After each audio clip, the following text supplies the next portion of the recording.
आज Doubtnut app download करें। Doubtnut पर अपने सभी गणित, रसायन विज्ञान, भौतिक विज्ञान और जीव विज्ञान के डाउट्स का करो सफाया। बस प्रश्न की फोटो खींचो, एक ही प्रश्न को क्रॉप करो और तुरंत वीडियो सोल्यूशन पाओ। अभी डाउनलोड करें। ये क्वेश्चन हमारे पास है कि प्रकाश वैद्युत प्रभाव के प्रयोग में आपतित प्रकाश की आवृत्ति जो हर्ट्ज में है न्यू के रूप में प्रदर्शित किया गया और निरोधी विभव जो कि वोल्ट में है उसे कैपिटल वी से प्रदर्शित किया गया है ग्राफ में। ठीक है, इस तरह से इसमें हमें इस ग्राफ की सहायता से इस चित्र में हमें प्लॉन्क नियतांक का मान कितना होगा वो निकालना है, जहां पर स्मॉल ई जो है वो मूल आवेश है ये कहा जा रहा है। ठीक है, ऑप्शंस पे हमारे पास मूल आवेश के टर्म्स में ही आंसर दिए हुए हैं ग्राफ की सहायता से, तो हमें इनमें सही मान को चुनना है। जहां पर प्रकाश विद्युत प्रभाव की बात की गई है तो प्रकाश विद्युत समीकरण से हम यहाँ पर देखेंगे। जैसे आइंस्टीन का प्रकाश विद्युत समीकरण कहता क्या है, वो कहता है कि जो कुल ऊर्जा होती है, आपतित प्रकाश की जो ऊर्जा होती है वो उस धातु के लिए उसके कार्यफलन और उसमें गतिज ऊर्जा जो इलेक्ट्रॉन्स वहां से निकले हुए हैं फोटो इलेक्ट्रॉन्स के रूप में उनकी अधिकतम गतिज ऊर्जा के योगफल के बराबर होती है। तो ये होता है प्रकाश का वैद्युत समीकरण। ठीक है, ये तो हमारे पास रह गया और इसे हमने ले लिया समीकरण 1। लेकिन अगर हम निरोधी विभव के संगत देखें तो निरोधी विभव वो कौन सा मान होता है, तो निरोधी विभव के संगत जो ऊर्जा होती है, विभव को अगर हम v से प्रस्तुत करें, ठीक है, तो इसके संगत जो ऊर्जा होगी उसे हम क्या कहेंगे, उस ऊर्जा को हम कहेंगे ई वी के रूप में, ई वी के तौर पर।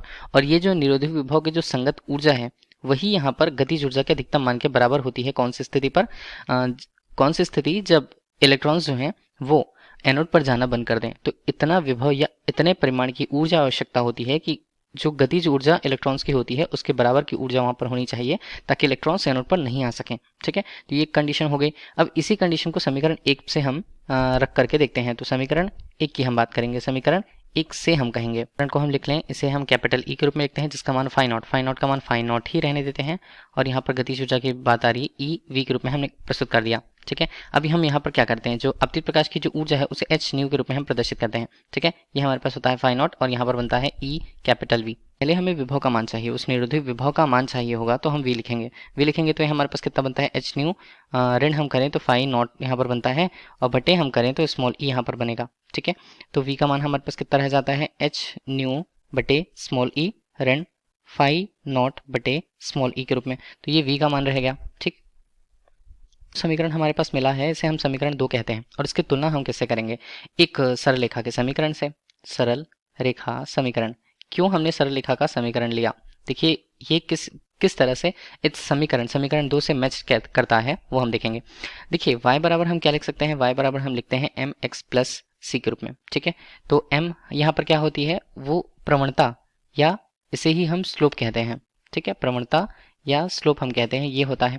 और y एक जो अक्ष पर बना हुआ है और x जो है एक अक्ष पर बना हुआ। ठीक है, c यहाँ पर क्या होता है, एक नियत राशि होती है, कांस्टेंट होती है। ठीक, तो यहाँ पर इसी से अगर हम तुलना कर लें तो समीकरण 2 के अनुसार हम देखेंगे कि समीकरण 2 से यहाँ पर हम देख रहे हैं कि m का मान जो प्रवणता का मान है, जिसे हम स्लोप कहेंगे या ढाल कह देते हैं इस ग्राफ के लिए, वो कितना रह जाएगा, वो रह जाएगा h बटे स्मॉल ई के रूप में। ठीक है, ये मान रह गया। इस समीकरण के द्वारा ढाल के मान को बताया गया है। लेकिन अगर हम ग्राफ की सहायता से देखें, देखिए ग्राफ हमारे पास दिख रहा है, जो रेखा यहाँ पर हमें दिख रही है उसके लिए ए बी और यहाँ से सी बी हमें लाइन दिखाई जा रही है। ठीक है, स्लोप तो हम इसी से निकालते हैं, तो इसे हम लिखेंगे कि ग्राफ द्वारा प्राप्त, या स्लोप उसे कहेंगे हम। ठीक है, ये कितना रह जाएगा, ये यहाँ पर रह जाएगा ए बी बटे बी सी के रूप में। लंब बटे यहाँ पर हम आधार की तरह ही लेते हैं। ठीक है, तो ये दोनों ग्राफ के द्वारा प्राप्त ढाल जो है और हमने समीकरण 2 से जो ढाल निकाला, दोनों को इक्वेट कर लें।